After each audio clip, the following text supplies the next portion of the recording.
Je tiens à vous avertir immédiatement. Tous les documents que vous allez entendre n'ont jamais été publiés ouvertement. Ils concernent un événement qui s'est déroulé il y a de nombreuses années, dans le désert chaud, et qui n'est pas censé être raconté à haute voix. On pense qu'il s'agit d'une affaire de conspirationnistes, mais les documents que j'ai pu trouver indiquent même quelque chose de tout à fait différent. Il s'agit d'un mystérieux incident survenu dans les sables chauds du Sahara, où, en 1991, des scientifiques associés à la zone 51 ont découvert quelque chose qui ne correspondait ni aux théories scientifiques ni aux idées conventionnelles sur la structure du monde. Certaines photos montrent plus que les traces de l'expédition, et si l'on en croit les récits des témoins oculaires, c'est de là qu'est sortie une créature vivante ressemblant à un extraterrestre venu du ciel. Mais toute l'affaire a été étouffée, les rapports détruits et le silence juré. J'ai l'intention de partager les détails que j'ai pu rassembler afin que vous puissiez décider par vous-même de la véracité des faits. Soyez avertis. Ces informations vous obligent à adopter un point de vue différent sur l'histoire de l'humanité et sur le rôle que peuvent jouer les structures cachées. Si vous êtes prêt à découvrir une réalité plus sombre et plus déroutante que celle à laquelle nous sommes habitués, ne détournez pas le regard. Mais attention, ce que vous allez apprendre pourrait vous coûter votre tranquillité d'esprit. Je m'appelle Tom. Depuis des années, je recueille des documents, des témoignages et des enregistrements rares de phénomènes anormaux. Êtes-vous en train de dire que la zone 51 n'est qu'une rumeur de base militaire? Je pensais la même chose. Mais peu à peu, en faisant la connaissance de personnes qui semblaient travailler pour le gouvernement, j'ai eu accès à une correspondance secrète. Tout a commencé par un dossier qui mentionnait un certain projet Wanderer. Je n'ai pas compris de quoi il s'agissait jusqu'à ce que je lise une courte note datée de 1991. Il y était question d'une expédition dans le désert du Sahara qui avait fait se lever de hauts fonctionnaires.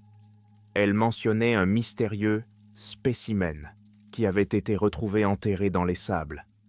Je pensais qu'il s'agissait d'une nouvelle légende urbaine, mais il s'est avéré que derrière cette histoire se cachaient de vraies personnes dont les voix, bien que discrètes, confirmaient une chose. On avait trouvé au Sahara quelque chose qui ne devrait pas exister sur notre planète. Il a fallu beaucoup de temps pour faire toute la lumière sur cette affaire. Certains de mes interlocuteurs sont morts dans des circonstances suspectes. D'autres ont disparu. Mais j'ai réussi à rassembler suffisamment d'éléments. Je vous offre la version la plus complète des événements. Tout a commencé par une journée étouffante, vers le milieu de l'année 1991. Une équipe secrète, composée de militaires, de scientifiques et de quelques spécialistes civils, est arrivée sur le territoire de l'un des États d'Afrique du Nord, où s'étend le vaste Sahara. Leur tâche consistait à étudier les signaux anormaux enregistrés par les satellites. Selon les déclarations officielles, l'équipe était censée mener des recherches géophysiques. L'organisateur principal de cette sortie serait un colonel nommé Frank, mais il s'agit en fait d'un surnom, et son vrai nom est confidentiel. Il a été décrit comme un homme dur et secret. Un scientifique du nom de David, spécialisé dans les anomalies biologiques, travaillait avec lui. On dit de David qu'il est passionné par la génétique et qu'il est prêt à se livrer aux expériences les plus risquées. L'équipe comptait plusieurs autres agents et techniciens, chacun responsable d'une partie différente de la mission. Les autorités locales ont eu droit à une version fictive de l'histoire, comme s'il s'agissait d'une simple équipe scientifique chargée d'évaluer les possibilités d'exploitation minière. Qui serait dupe de ne pas y croire si un officier de haut rang ayant des relations au sommet parlait au nom de l'équipe? Le jour de leur départ dans le désert, la température était effroyablement élevée. Le soleil était au zénith, brûlant même l'air. La caravane de véhicules tout-terrain se faufile sur des pistes roulantes, à peine reconnaissables, dans l'immensité de la plaine sablonneuse. Mais l'un des rapports mentionnait qu'il disposait de coordonnées fournies par des analystes de la zone 51. Les membres de l'escouade appelaient dans cette installation le centre. Personne ne savait exactement ce qu'ils voulaient y trouver. Les signaux des satellites indiquaient des flashs étranges ou des distorsions d'ondes radio dans le secteur spécifié. Selon les légendes, même les nomades évitaient cet endroit. On disait que c'était la demeure d'une entité maudite qui rendait les gens fous. Dès leur arrivée, ils ont senti que quelque chose n'allait pas. L'un des militaires, qui s'appellera plus tard Marc, a déclaré qu'il avait déjà remarqué que les boussoles fonctionnaient de mal et que l'équipement tombait en panne de temps à autre. Les gens se sont plaints d'une sensation de pression sur les tempes, comme s'il y avait de la tension dans l'air. Néanmoins, en suivant les coordonnées, ils ont poursuivi leur route et sont tombés sur un objet à moitié enfoui dans le sable. Ils ont d'abord pensé qu'il s'agissait de l'épave d'un avion ou d'un hélicoptère qui s'était écrasé. Mais en s'approchant, ils se sont aperçus qu'il n'y avait aucun équipement, seulement des fragments de métal d'origine inconnue et une étrange structure ressemblant à un cocon ou à une capsule. Selon les descriptions, ce mystérieux haut cocon avait une forme ovale et sa surface semblait légèrement translucide au soleil, comme si sous la couche de sable se cachait une matière brillante. Pendant un moment, tout le monde reste debout, se regardant les uns les autres, sans se rendre compte de ce qu'ils viennent de rencontrer. C'est alors que le colonel Frank a donné l'ordre de dégager la zone et de récupérer l'objet dans le sable. Les images qui se sont retrouvées dans mes archives montrent des hommes en combinaison de protection qui tiennent des pelles et des outils spéciaux. On les voit essayer de soulever avec précaution cette capsule afin de ne pas en endommager la structure. À plusieurs reprises, ils ont pointé des torches vers elle, bien qu'il fasse jour à l'extérieur, et une étrange lueur a glissé sur la surface qui ressemble à du verre. Mais le plus important, c'est qu'il semblait y avoir quelque chose qui bougeait à l'intérieur. Certains des hommes ont reculé à ce moment-là, car ils n'étaient pas préparés à la possibilité qu'il y ait une créature vivante à l'intérieur. Le colonel a immédiatement convoqué le scientifique David pour qu'il évalue le contenu de la capsule. On dit que David est excité, mais il essaie de garder la tête froide. Il a sorti un petit appareil ressemblant à un scanner et l'a pointé sur le côté de l'objet. L'indicateur clignote d'une couleur étrange et David déclare « Il y a une activité biologique ici ». Cette phrase a provoqué une légère panique parmi les personnes présentes. Le rapport mentionne que le colonel Frank a exigé qu'une tente soit dressée immédiatement et que la zone soit isolée des regards indiscrets. Bien sûr, il n'était pas question d'étrangers en plein désert, mais c'était un ordre instinctif de la part d'un homme habitué au secret.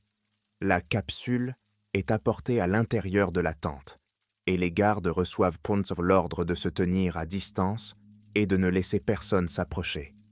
C'est alors que David et ses deux assistants commencent leur inspection. L'histoire raconte qu'il faisait si chaud à l'intérieur de la tente que les gens suffoquaient, mais les ordres étaient clairs. Personne ne devait ouvrir l'entrée tant que l'on ne savait pas à quoi on avait affaire. Au bout d'une heure environ, David sortit, agitant un mouchoir, et dit au colonel qu'il y avait à l'intérieur quelque chose qui ressemblait à une créature humanoïde, mais avec des proportions que l'on ne trouve pas chez l'homme. Il mentionna des membres allongés et un crâne de forme inhabituelle. Il a ajouté que la créature bougeait très peu, mais qu'elle essayait manifestement de respirer. Et surtout, comment a-t-elle pu survivre à cette température et sans eau? Le colonel, selon les souvenirs des témoins oculaires, s'est contenté de hocher froidement la tête et d'ordonner de préparer le transport. Nous l'emmenons avec nous. Bien sûr, la question la plus logique est comment l'équipe a-t-elle contourné les autorités locales?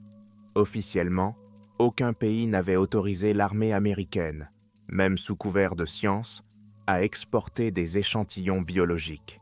Mais, comme c'est souvent le cas, il existe de vastes zones dans le désert du Sahara qui ne sont pas officiellement contrôlées de manière rigide ou dans lesquelles des accords informels sont négociés. Les influenceurs fortunés peuvent quand même régler beaucoup de choses s'ils ont les bonnes relations. L'objet a donc été chargé dans un camion spécialement équipé d'un système de refroidissement censé préserver les échantillons de sol. À l'intérieur du camion, tout le nécessaire pour maintenir la température a été installé. David insiste sur le fait que sans ce système, la créature pourrait mourir de surchauffe. L'équipe a voyagé très prudemment, en essayant d'éviter les questions. Des rumeurs concernant le camion secret ont donc tout de même filtré. Plusieurs guides locaux avaient également vu un étrange convoi de véhicules partir en trombe en direction de l'aérodrome militaire. Mais personne ne savait avec certitude ce que ces gens transportaient. Lorsque le groupe a atteint l'aérodrome, la créature était entre la vie et la mort. Selon les récits, elle respire à peine et la capsule dans laquelle ils l'ont trouvée commence à se détériorer ou plutôt à perdre ses propriétés. Le matériau devient cassant. C'est pourquoi David a exigé que les objets soient envoyés immédiatement dans la zone 51, où tous les équipements étaient disponibles pour étudier les formes de vie extraterrestres, s'il s'agissait bien d'un invité de l'espace. Le colonel Frank, David et quelques autres spécialistes étaient assis près de la soute, craignant de manquer le moment où la créature cesserait d'exister. Dans un autre coin de l'avion se trouvaient donc des caisses métalliques contenant les débris de ce que l'on pensait être un vaisseau ou une capsule de sauvetage. Mais dans les documents officiels, le nom de météorite ou de des mines de minéraux apparaissait afin de ne pas attirer l'attention. Il savait donc que si un membre du service de sécurité s'apercevait que l'on transportait quelque chose qui ressemblait à une créature extraterrestre, cela provoquerait une réaction en chaîne de questions. Dès que l'avion a atterri sur la base militaire, la créature a été placée dans une boîte isolée. Selon les rumeurs, il existe plusieurs niveaux de plancher souterrains sur le territoire de la Zone 51, où sont menées des expériences dont la plupart des membres du personnel ignorent l'existence. C'est là que la trouvaille a été descendue. Les vétérans de ces travaux affirment que la Zone 51 n'est pas seulement un endroit où l'on démonte des objets tombés du ciel, mais tout un complexe de laboratoires où l'on étudie tout ce qui semble incompréhensible ou anormal. On y trouve toutes sortes de spécialistes, des physiciens, des biologistes, des psychologues et parfois même des personnes dotées de capacités paranormales. Bien sûr, tout cela ressemble à une fiction tirée d'un livre à sensation, mais les sources auxquelles j'ai parlé m'ont juré que c'était vrai. David était impatient d'entamer une étude approfondie de l'invité. Il est dit mentionné que certains membres du personnel, au contraire, ont estimé qu'il était nécessaire d'aider la créature, d'essayer de la guérir ou de stabiliser son état, avant de couper et de prélever des échantillons de tissu. Mais David, semble-t-il, était trop obsédé par la science. Il était impatient de découvrir comment cet organisme était structuré, quelles étaient ses caractéristiques biologiques. Le colonel Frank soutient David, car l'équipe est disvenue justement pour cette recherche. Il n'était pas question de la remettre à plus tard. De plus, il y avait un risque que la créature meure et qu'il perde une occasion unique. Les premiers récits sur ce qui s'est passé dans le laboratoire sont extrêmement contradictoires. Certains témoins affirment que la créature est restée immobile, n'ouvrant qu'occasionnellement ses immenses yeux noirs sans pupille visible. Sa peau avait une teinte grisâtre, recouverte par endroits d'un étrange motif ressemblant à de fines rayures. David a tenté d'établir le contact, en montrant des symboles, en essayant différents sons, mais il n'a reçu en réponse que des soupirs silencieux ou de faibles mouvements des membres. À un moment donné, un technicien lui a assuré que la créature regardait directement dans son âme, alors qu'il était lui-même immobile. Peut-être s'agissait-il simplement des craintes d'un homme qui se trouvait à côté d'une créature incompréhensible. L'étape suivante a été celle des analyses. Des échantillons de sang, de tissu et de ce que l'on appelle un liquide biologique d'origine incertaine sont prélevés. David met en place toute une série de tests, essayant de déterminer si cet organisme possède des éléments typiques de la vie sur Terre. Il s'est avéré que les acides aminés étaient familiers à nos scientifiques, mais que la structure de l'ADN était beaucoup plus complexe. Il semble que cette créature soit très différente de nous, mais qu'elle partage encore de nombreuses caractéristiques de base de la vie. Certains pensaient qu'il s'agissait du résultat d'une manipulation génétique ou d'un hybride créé par des civilisations inconnues. David a insisté sur le fait qu'il s'agissait d'une espèce intelligente à part entière, malgré sa forme anormale. Au fil des jours, l'état de la créature s'est stabilisé et détérioré. Un jour, il y eut un épisode dont de nombreux habitants de la zone 51 se souvenaient avec effroi. La créature s'est soudain assise sur la couchette et a commencé à émettre un son lancinant dont personne ne comprenait la signification. À ce moment-là, les instruments de la salle ont commencé à s'emballer. Les écrans clignotaient, les relevés passant sauvagement de 0 à un maximum. Plusieurs ampoules ont grillé. Une panne de courant s'est produite dans le couloir. Le personnel a failli commencer à évacuer, pensant qu'il s'agissait d'une surtension incontrôlée. Mais cela s'est arrêté aussi soudainement que cela avait commencé. La créature s'est calmée et le silence s'est fait autour d'elle. David a alors déclaré qu'il pouvait s'agir d'un signal indiquant que l'extraterrestre essayait de communiquer avec quelqu'un ou de faire connaître sa douleur. Certains membres du personnel ont insisté pour qu'ils arrêtent les expériences brutales, car on ne connaissait pas les capacités que l'organisme extraterrestre possédait. Le colonel Frank a répondu par la négative « Nous avons reçu l'ordre de découvrir tout ce que nous pouvons. Nous ne reculerons pas. » Il s'en remet aux idées de David, qui veut à tout prix aller au fond des choses. Des procédures chirurgicales plus risquées ont commencé. Sean, un technicien de laboratoire, affirme avoir vu David appliquer un composé qui paralysait les muscles de la créature afin qu'elle ne se défende pas. Cependant, Sean a assuré qu'il y avait une expression de terreur, presque humaine, dans les yeux de l'extraterrestre. Plus les expériences avançaient, plus la tension montait dans l'Area 51. D'autres phénomènes étranges se produisent. Certains employés commencent à avoir des maux de tête, des visions dans lesquelles ils voient en rêve de vastes étendues, d'espace et des silhouettes planant au-dessus de mondes inconnus. Une théorie émerge selon laquelle la créature chercherait à établir un contact télépathique, ou du moins à envoyer un message d'aide. David et le colonel Frank refusent donc de l'admettre, considérant qu'il s'agit d'une coïncidence ou d'une conséquence du stress collectif.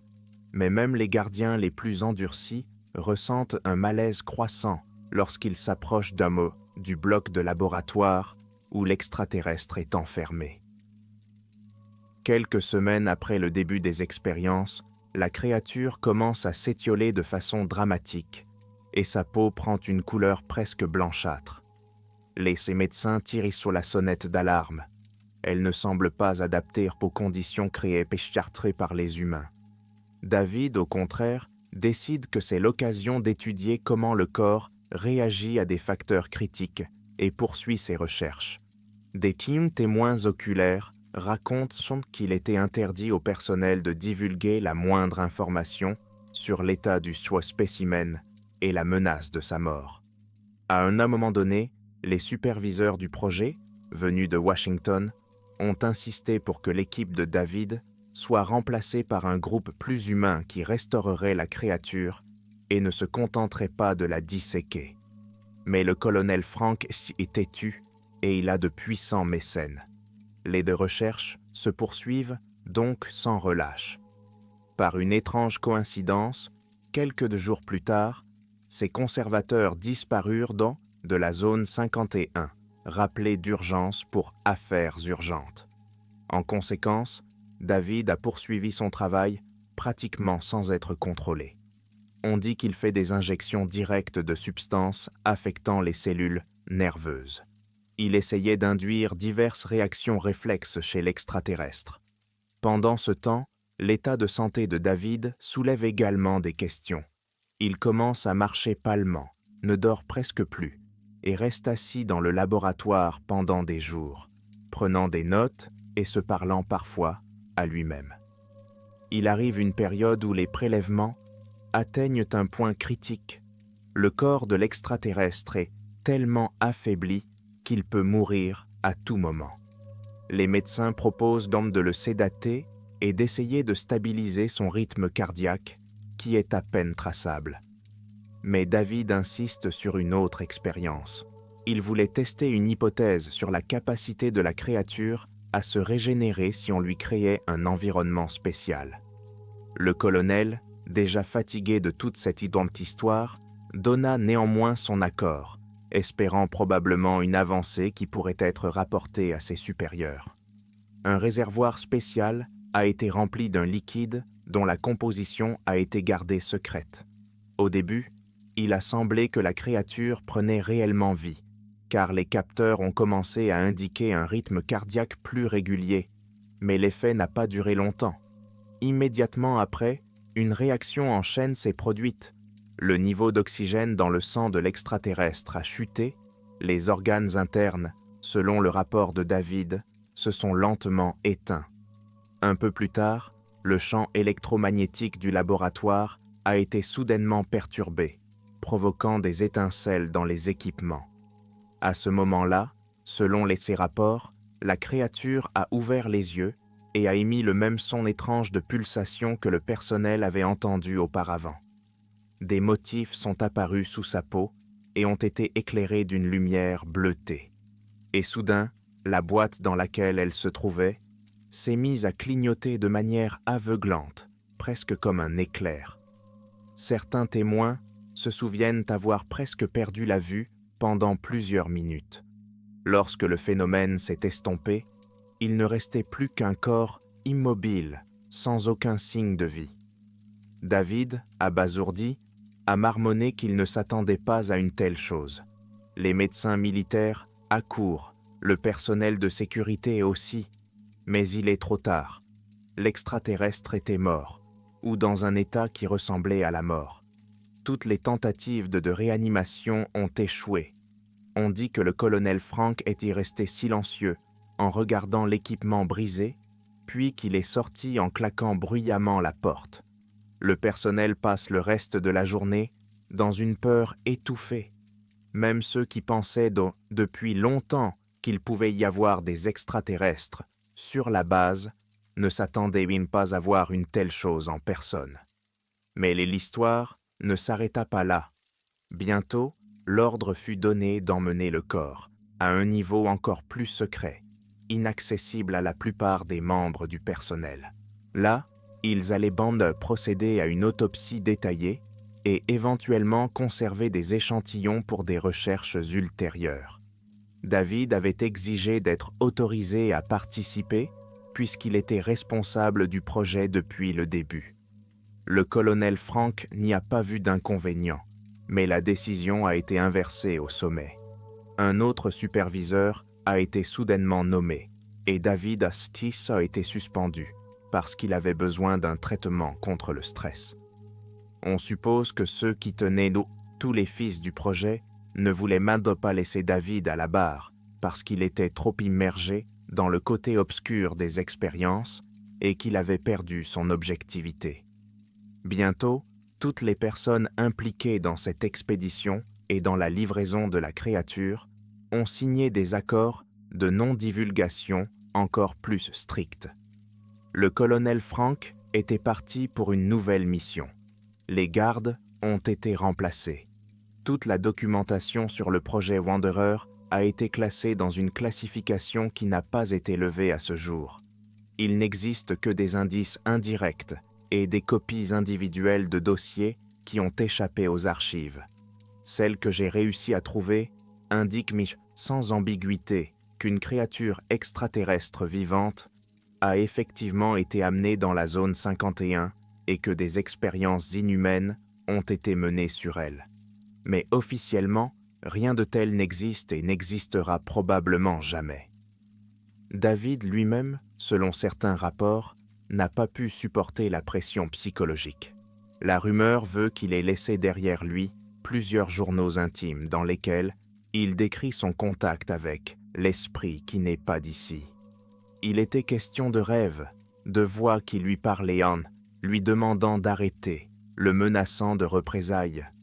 Certains ont prétendu que David avait commencé à entendre les échos d'un monde étranger et que c'était pour cette raison qu'il avait poussé ses expériences à l'extrême, dans l'espoir de comprendre le mystère d'une forme de vie supérieure. Mais ces journaux, s'ils ont existé, ont disparu avec lui. Un jour, il a disparu de son propre appartement et on ne l'a plus jamais revu. C'est du moins ce que pensent les gens de l'extérieur. Il est possible que le gouvernement continue à le garder dans une institution fermée, s'il en sait trop. Qu'est-il advenu du corps de l'extraterrestre ? Une théorie veut qu'après l'autopsie, tous les échantillons de tissus et d'organes internes aient été placés dans des cryochambres, disséminés dans différentes bases, et pas seulement dans la zone 51. On dit qu'il existe un réseau secret de laboratoires où l'on continue d'étudier les moindres fragments de créatures extraterrestres qui tombent entre les mains des militaires. Peut-être que les tentatives pour comprendre la technologie du Concocon dans le Sahara ne se sont pas arrêtées non plus. En effet, si cette capsule faisait effectivement partie d'un vaisseau spatial ou d'un dispositif de sauvetage, elle pourrait théoriquement contenir des indications sur une physique différente ou de nouveaux principes de déplacement dans l'espace. Officiellement, Area 51 n'est qu'un terrain d'essai où l'armée américaine teste des innovations aéronautiques.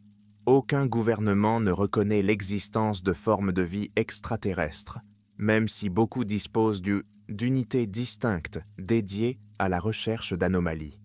Les Rossum sont les rares morceaux personnes qui osent parler, disparaissent ou sont reconnus comme malades et perdent leur réputation.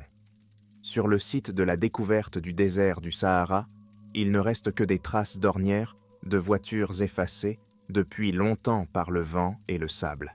Et seuls les rares témoignages d'habitants qui affirment avoir vu un étrange avion banalisé décoller de nuit de l'aérodrome laissent de supposer qu'il s'est passé quelque chose à cet endroit. Dans cette mosaïque, une chose revient sans cesse. En 1991, une créature vivante, bien que mourante, a été arrachée au sable du Sahara et emmenée dans la zone 51. Là, il a été soumis à des expériences et personne ne s'est soucié de sa survie. L'objectif était clair, tirer le maximum de bénéfices scientifiques, apprendre des secrets, peut-être essayer d'obtenir de la technologie. Et lorsque la créature être morte, tout a été classé secret et le personnel a été changé pour qu'il n'y ait pas de fuite. Beaucoup de gens s'interrogent. Quelle était l'origine de cet extraterrestre ? Est-il venu sur Terre de son plein gré ? A-t-il subi un accident ? Ou s'agit-il même d'une sonde biologique créée par quelqu'un d'autre ? Pourquoi le Sahara ? Peut-être qu'il y a eu un accident et que la capsule s'était restée longtemps sous le sable, jusqu'à ce qu'un vent violent en expose une partie.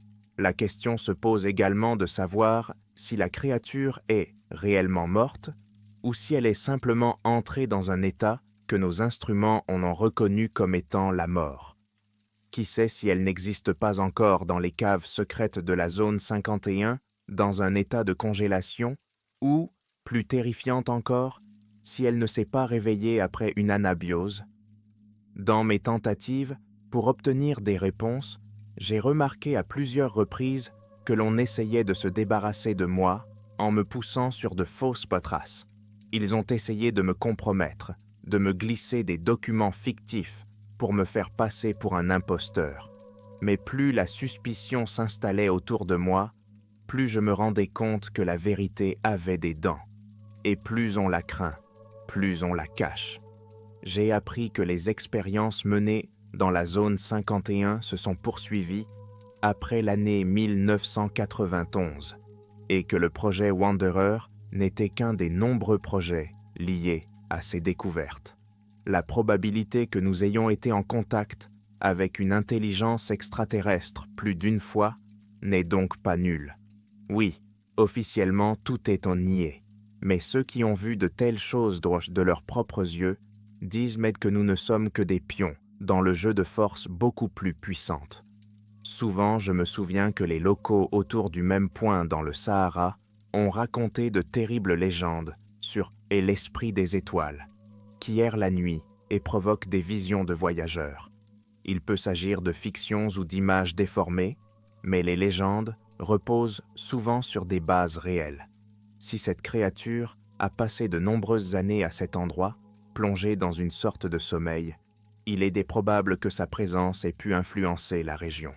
Et après la disparition de la découverte, les anomalies ont cessé ou se sont déplacées. Mais ce n'est qu'une théorie. Aujourd'hui, quand je repense à tout ce que j'ai rassemblé, je ne peux m'empêcher de penser que cette histoire nous enseigne une leçon importante. Premièrement, les gens peuvent tout cacher s'ils en ont les moyens et le pouvoir. Deuxièmement, le concept de humanité dans ces projets secrets est souvent oublié, car pour obtenir de nouvelles connaissances, ils sont prêts à torturer une créature qui peut avoir une raison et des sentiments. Et troisièmement, la possibilité même de l'existence d'invités d'autres planètes n'est pas seulement un fantasme, mais une réalité que nous ne pouvons pas encore réaliser pleinement. Le gouvernement et les structures militaires préfèrent garder cette vérité à l'écart du public afin d'éviter toute panique ou question sur leurs méthodes. Et ceux qui n'ont pas peur d'explorer ces sujets se heurtent souvent à la résistance, à la persécution et parfois même à des menaces de mort. Mais aujourd'hui, je sais que trop de choses prouvent le contraire. J'ai parlé à des personnes qui ont vu des images de cette créature. Ils restent éveillés la nuit, hantés par l'horreur de réaliser ce qu'ils ont pénétré dans ces murs. J'ai vu des bouts de lettres où le colonel Frank demandait à ses supérieurs des fonds supplémentaires pour des expériences sur le biomatériaux extraterrestres. J'ai trouvé des références indirectes dans des rapports sur des pannes d'électricité à la base, dues à des facteurs inconnus. Tout s'assemble comme les pièces d'un puzzle. En 1991, une créature extraterrestre vivante a été trouvée dans les sables du Sahara et amenée dans la zone 51. Aujourd'hui, les autorités nient ce fait et tous les documents, s'il y en a, sont conservés sous les verrous les plus stricts. Même les preuves concernant le financement de l'expédition sont pratiquement inexistantes. Les photographies qui m'ont été envoyées anonymement sont trop floues pour servir de preuves tangibles.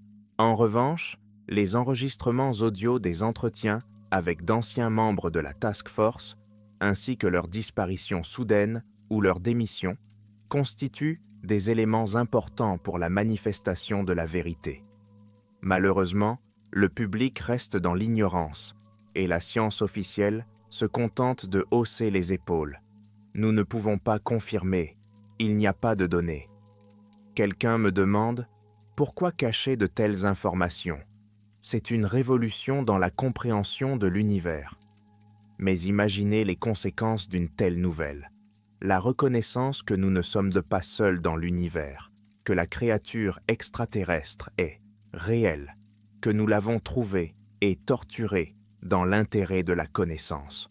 Cela pourrait provoquer des bouleversements sociaux, religieux et politiques de grande ampleur. En outre, les militaires sont très réticents à partager leurs recherches sur les nouvelles technologies. Après tout, si nous étudions des engins extraterrestres et obtenons des solutions avancées qui peuvent être utilisées dans des armes ou d'autres projets, personne ne sera désireux de les exposer au public. Le cas du Sahara n'était qu'une goutte d'eau dans l'océan. Il existe peut-être d'autres endroits où des objets contenant d'autres formes de vie sont tombés sur Terre et où nous ne le saurons jamais. Le dossier est archivé, les participants signent un silence à vie et le public continue à vivre dans l'illusion que si les extraterrestres existaient, ils se seraient bon manifestés depuis longtemps.